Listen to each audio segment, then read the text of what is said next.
joining us this evening to talk about local politics, state politics, federal politics. New Hampshire State Party Chair, Republican State Party Chair, Chairman Chris Ager is back with us on Of the People. Mr. Chairman, welcome back to Of the People. Thrilled to have you back.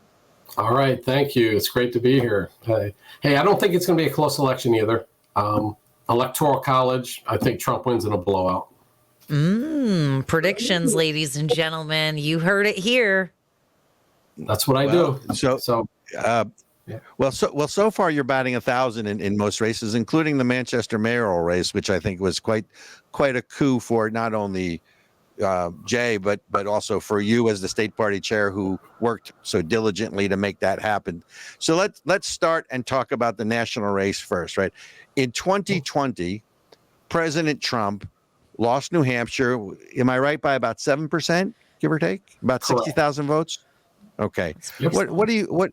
And again, I'm not asking you to predict New Hampshire because New Hampshire is an ardently independent state, but what are you seeing on the ground? What are you seeing at the rallies? How do you think this affects the ticket? Because obviously, Kelly Ayotte's running for governor. We've got New Hampshire 1 and New Hampshire 2 both in play. But what's the state of affairs in presidential politics in New Hampshire?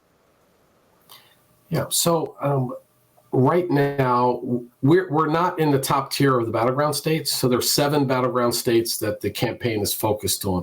We're just below that. And so we don't get the kind of frontline attention, but the polls have been steadily narrowing.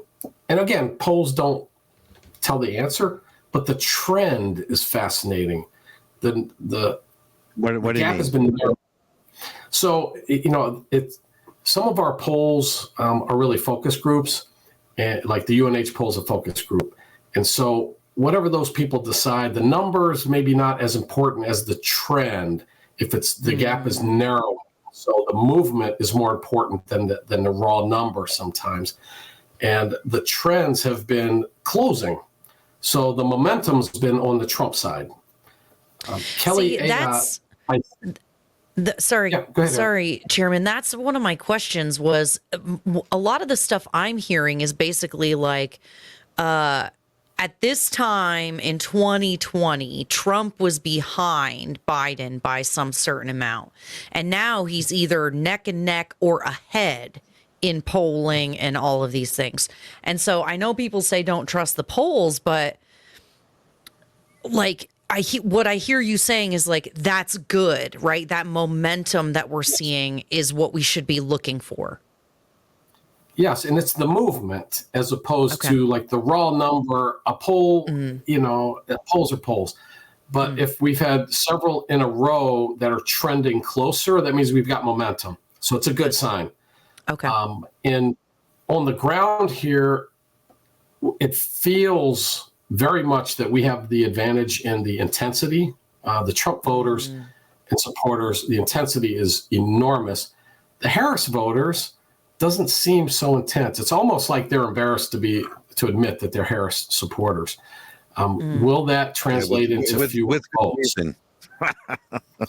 Say that again, Robert. With good reason. Yeah, and her running mate, there's enough swirl out there that he's not going to help her.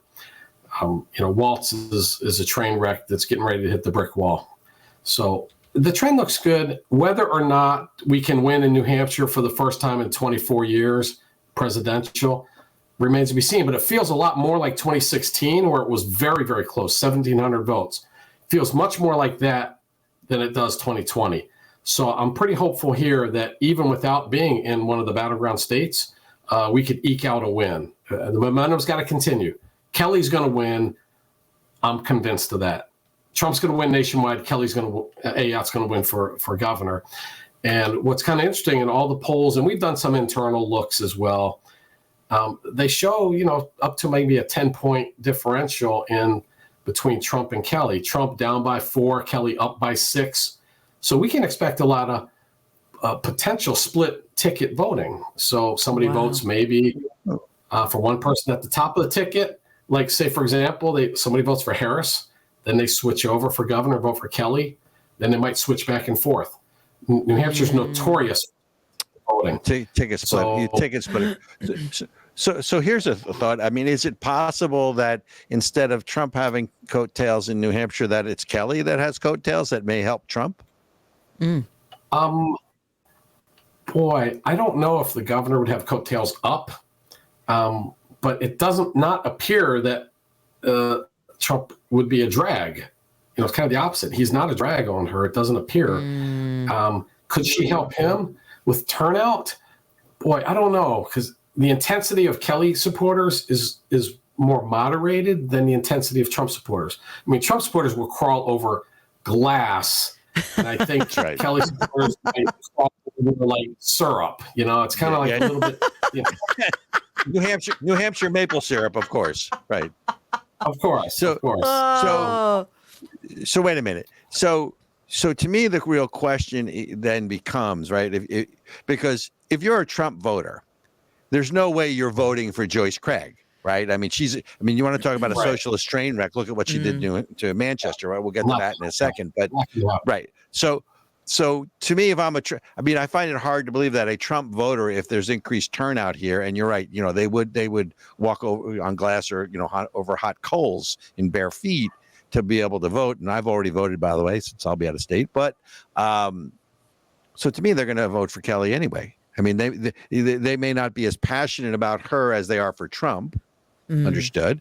But she's, you know, dyed-in-the-wool Republicans. You know, she's more in the traditional New England model, but there's not a comparison between the two of her and Craig.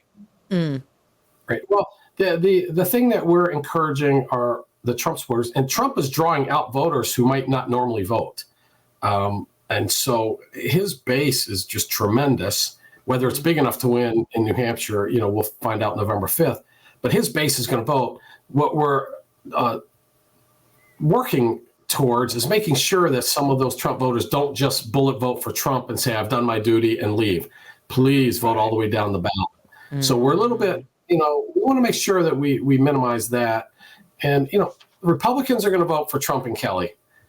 Democrats are going to vote for Harris and Craig. The people in the middle are going to vote more for Kelly. They seem to be trending more towards Kelly in the governor's race, and a little bit towards Harris in the general. If we can shift that middle people a little bit more towards Trump, game over. We run the whole ticket. But at the moment, it looks like that middle ground where the fight is over those middle voters, Kelly has a better chance and then Trump. But, you know, we've still got a few weeks left, and that trend has been going our direction. And I think, you know, people really are just sick and tired of the insanity. They just want some real, practical, pragmatic leadership. Common sense. Yeah. Every people, you know, we're seeing the results of the leftist policies, and it's not good. So people are starting to reject it. And I think that's a good thing. Yeah, I think we're going to have a stunner here on November 5th. And it's going to be just like 2016, but it's not going to be close. It's not going to be those little small margins. It's going to be Trump's going to win almost every one of the battleground states, and I believe we're going to look more like 2016, where it was 1,700 votes, than in 2020. And it's possible he can put it over the goal line here in New Hampshire. It's absolutely possible, and we're working that way as if we are a battleground state. And for our listeners, just under Trivial Pursuit, the last Republican to win presidential New Hampshire in a presidential race was George Herbert Walker Bush, correct? 41. W in 2000. Oh, was it? So it was George W. Okay. So it wasn't the father. George W. in 2000, but you know, Clinton won here before that. So you know, we've got to go back. It was father before that. Yeah. Chairman Ager, before we went live, I had asked you about Lily Tang. She's somebody who I had originally seen, believe it or not, on Tim Pool on YouTube. And I just remember being like, wow, who's this lady? She's so passionate about, capitalism, America, patriotism. And I was like, this lady is so she's just such a freaking fireball. Like, I love this. And then fast forward to 2022, I'm at the Lilac Breakfast in New Hampshire, and she's there running for Congress, and she's running again this year. I just want to be clear, New Hampshire too. So, Mr. Chairman, all yours. Okay. So She's not running for president. District. No. Oh, is that what I said? No. Is that what I said? Oh, okay. Go ahead, Mr. Chairman. This is just Eric and I bantering. CD2. Yeah, that's okay. CD2 leans left. CD1 is kind of even, leans just slightly right. So it's a tougher district. Okay. But it's an open seat. It's an open seat. Oh, so there's no incumbent. No incumbent. And the Democrats had a tough primary, just like we did. And so we have Maggie Goodlander, who's Jake Sullivan's wife. And so she is a consummate swamp insider. At her wedding, we have her wedding pictures. There's Hillary Clinton, Huma Abedin. I mean, it is like, rogues. What?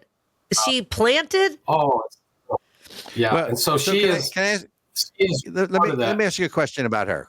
So here's with Goodlander, right? She is not only a DC animal, she was a special advisor in the White House, right? Was currently before she came to run, right? So, and as such, she supported all the Biden policies, right? Yes. Including two-state solution, which, frankly, is been a failed U.S. policy. The Biden policy of let's pay for hostages. I think, what did we pay? $6 billion to Iran to release 5 U.S. hostages, right? Which only encourages more Israel. Bad behavior, right? To bomb Israel. And then this whole policy of appeasement. So doesn't Maggie Goodlander have to answer for that? And has anybody in New Hampshire asked her about that?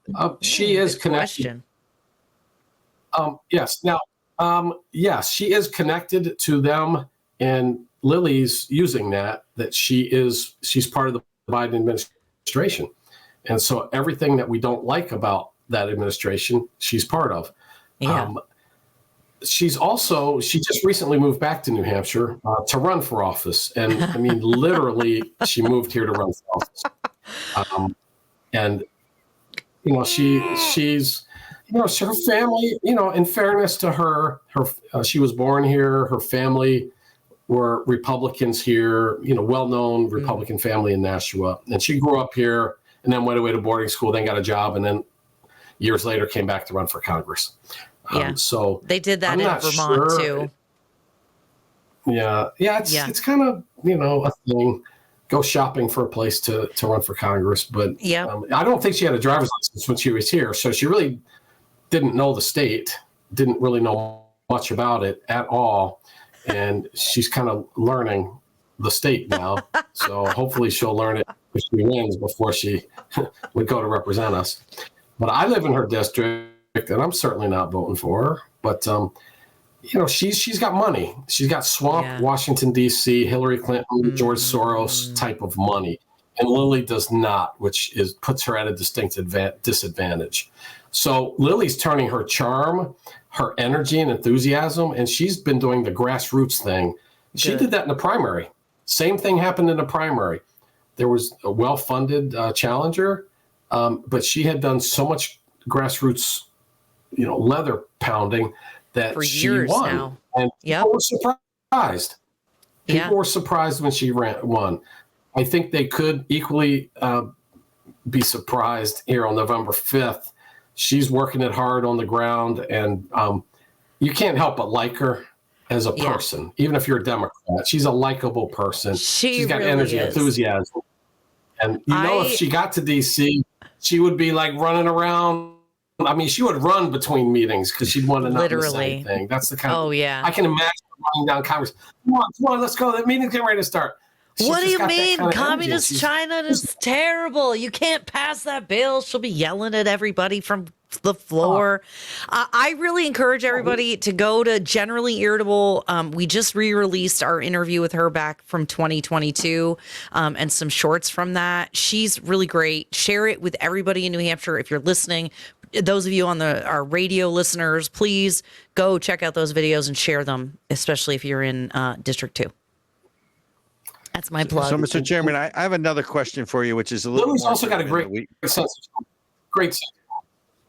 Yeah. I have a question that's a little more in the weeds. You know, a couple weeks ago, I was at a friendly poker game with some friends of mine, and one of the guys at the poker game said, "Where does the name Goodlander come from, anyways?" Right? She grew up as a Tamposi, was her last name, right? She's married to Jake Sullivan, so, and I know this was her name at birth, but how do you get the name Goodlander at birth when your parents are Tamposi, right? Tamposi, if I got my spelling right, and you're married to Jake Correct. Sullivan? Where's That is a really good question. Robert, don't you know when you cross a Tamposi with a Sullivan, you get a Goodlander?